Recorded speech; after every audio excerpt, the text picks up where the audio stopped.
بسم اللہ الرحمن الرحیم الحمد لأہلہ والصلاة علی اہلہا اما بعد قال اللہ تبارک و تعالی فی کتابہ المجید اعوذ باللہ من الشیطان الرجیم بسم اللہ الرحمن الرحیم یا ایہا الذین آمنوا کتب علیکم الصیام کما کتب علی الذین من قبلکم لعلکم تتقون۔ محترم سامعین کرام، رمضان المبارک کے اندر روزہ ایک اہم عبادت ہے، اور اس روزے کا مقصد ہے تقویٰ، پرہیزگاری، کہ انسان گناہوں والی زندگی کو چھوڑ کر تقوی والی زندگی پر آ جائے، انسان متقی اور پرہیزگار بن جائے۔ اس کے لیے ایک مہینے مشق کروائی جاتی ہے۔ روزے کی وجہ سے انسان ایک مہینے تک کچھ جائز اور حلال چیزوں کو بھی اللہ کی رضا کے لیے چھوڑ دیتا ہے۔ اس کی وجہ سے انسان کے اندر اللہ تبارک و تعالیٰ کی تابع داری اور باری تعالیٰ کی فرما برداری کا ایک جذبہ اور ایک داعیہ پیدا ہوتا ہے۔ تو ایک مہینے تک اللہ تبارک و تعالیٰ انسان کو اپنی خواہشات، خود انسانی جو خواہشات ہیں، ان سے بچا کر اللہ تبارک و تعالیٰ کی مرضی کے مطابق عمل کرواتا ہے، جس کی وجہ سے انسان کی خواہشات ٹوٹ جاتی ہے اور انسان اللہ کا مطیع، اللہ کا فرما بردار، متقی اور پرہیزگار بندہ بن جاتا ہے۔ اور رمضان کے اندر بھی آدمی روزے کی حالت میں بھی اگر گناہ کرتا رہے، زبان سے غیبتیں نکل رہی ہے، کسی کی برائی ہو رہی ہے، گالی گلوچ نکل رہی ہے، اور کانوں سے آپ گندی چیزیں، گانے سن رہے ہیں، آنکھوں سے آپ فلمیں دیکھ رہے ہیں یا بد نظری کر رہے ہیں، کوئی نامحرم کو دیکھ رہے ہیں، تو پھر روزے کا جو مقصد ہے تقویٰ، مقصد فوت ہو گیا، مقصد ختم ہو گیا۔ حدیث کے اندر حضرت نبی علیہ الصلوۃ والسلام ارشاد فرماتے ہیں: من لم يدع قول الزور والعمل به فليس لله حاجة بأن يدع طعامه وشرابه، کہ جو شخص جھوٹ بولنے اور برائی کے کام کرنے کو نہ چھوڑے، تو اللہ تبارک و تعالیٰ کو کوئی ضرورت نہیں ہے کہ یہ آدمی کھانے پینے کو چھوڑ دے، کھانے پینے کو ترک کر دے۔ اصل مقصد ہے انسان کو جھوٹ سے بچانا، غیبت سے بچانا، برائی سے بچانا، خواہشات سے نکالنا اور اللہ تبارک و تعالیٰ کی تابع داری میں لانا۔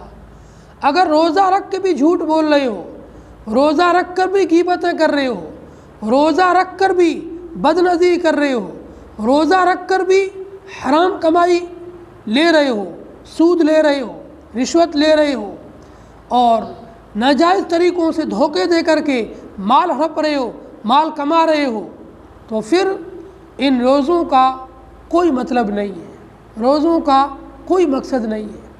روزوں کا جو اصلی مقصد ہے تقویٰ، پرہیزگاری، مقصد ہی ختم ہو جاتا ہے۔ اس لیے ایک دوسری حدیث کے اندر حضرت نبی علیہ الصلوۃ والسلام نے ارشاد فرمایا: ما صام من ظل یاکل لحوم الناس، اس آدمی کا روزہ ہوا ہی نہیں، من ظل یاکل لحوم الناس، جو لگاتار برابر لوگوں کے گوشت کھاتا رہا، یعنی غیبتیں کرتا رہا۔ غیبت کرنے کو گوشت کھانے سے تعبیر کیا ہے، تشبیہ دی ہے کہ جو روزہ رکھ کر دن میں لوگوں کی غیبتیں کرتا رہا، برائیاں کرتا رہا تو ایسے آدمی کا روزہ ہوا ہی نہیں، اس کو سوائے بھوک اور پیاس کے کچھ بھی حاصل نہیں ہوا ہے، صرف دن میں بھوکا اور پیاسا رہنا حاصل ہوا ہے، ثواب اس کا سب ختم ہو گیا۔ احادیث کے اندر ایک مشہور واقعہ ملتا ہے، ان عبید مولا رسول اللہ صلی اللہ علیہ وسلم، رسول اللہ صلی اللہ علیہ وسلم کے آزاد کردہ غلام حضرت عبید رضی اللہ تعالیٰ عنہ سے مروی ہے، فرماتے ہیں ایک آدمی نبی کریم صلی اللہ علیہ وسلم کی خدمت میں حاضر ہوا اور عرض کیا، یا رسول اللہ، ہمارے یہاں پڑوس میں 2 عورتوں نے روزہ رکھا تھا لیکن انہیں سخت پیاس لگی ہے اور وہ مرنے کے قریب ہو گئی ہے۔ آپ علیہ الصلاۃ والسلام نے اعراض فرمایا، توجہ ہی نہیں دی، اعراض فرما لیا۔ وہ پھر آیا اور آ کر عرض کیا، یا رسول اللہ، ان 2 عورتوں کو اتنی پیاس لگی ہے کہ وہ قریب ہے کہ دونوں مر جائے گی، ان کی جان کو ہی خطرہ ہے۔ اس کا مقصد یہ تھا کہ آپ صلی اللہ علیہ وسلم ان عورتوں کو افطار کرنے کی اجازت دیں۔ آپ نے فرمایا ان دونوں کو بلا کر میرے پاس لے آؤ۔ ان دونوں عورتوں کو نبی علیہ الصلاۃ والسلام کی خدمت میں حاضر کیا گیا۔ آپ علیہ الصلاۃ والسلام نے ارشاد فرمایا، ایک پیالہ یا ٹب یا کٹورا کچھ لے کر آؤ۔ نبی علیہ الصلاۃ والسلام کے سامنے قدحن ایک بڑا پیالہ لایا گیا، بڑا ٹپ لایا گیا یا بڑا سا کٹورا یا پیالہ لایا گیا۔ آپ صلی اللہ علیہ وسلم نے ان دونوں عورتوں میں سے ایک عورت سے کہا، قی فی، اس کے اندر قے کرو۔ اس عورت نے اس میں قے کی تو قے کے اندر خون اور گوشت کے، تازہ گوشت کی چھوٹی چھوٹی بوٹیاں تھیں۔ اس نے آدھا پیالہ تک قے کی۔ اب آپ نے دوسری عورت سے کہا، تم بھی اس میں قے کرو۔ اس نے بھی قے کی، پورا پیالہ بھر گیا۔ اس کی قے کے اندر بھی گوشت کے چھوٹے چھوٹے ٹکڑے اور خون تھا۔ آپ صلی اللہ علیہ وسلم نے فرمایا، ان دونوں عورتوں نے حلال چیز پر روزہ رکھا تھا لیکن حرام چیز کے اوپر افطار کیا۔ یہ دونوں پاس بیٹھ کر کے مسلمانوں کے گوشت کو کھاتی رہی، یعنی مسلمانوں کی غیبتیں کرتی رہی، اور غیبتوں کی وجہ سے ان کا یہ حال ہوا ہے کہ ان کو روزے میں سخت تکلیف بھی ہوئی اور ساتھ میں ان کا روزہ بھی خراب ہو گیا۔ اس لیے روزے کی حالت میں گناہ کرنے سے روزے میں انسان کو پیاس اور بھوک بھی زیادہ لگتی ہے، روزے میں تکلیف بھی ہوتی ہے اور روزے کا ثواب بھی ختم ہو جاتا ہے۔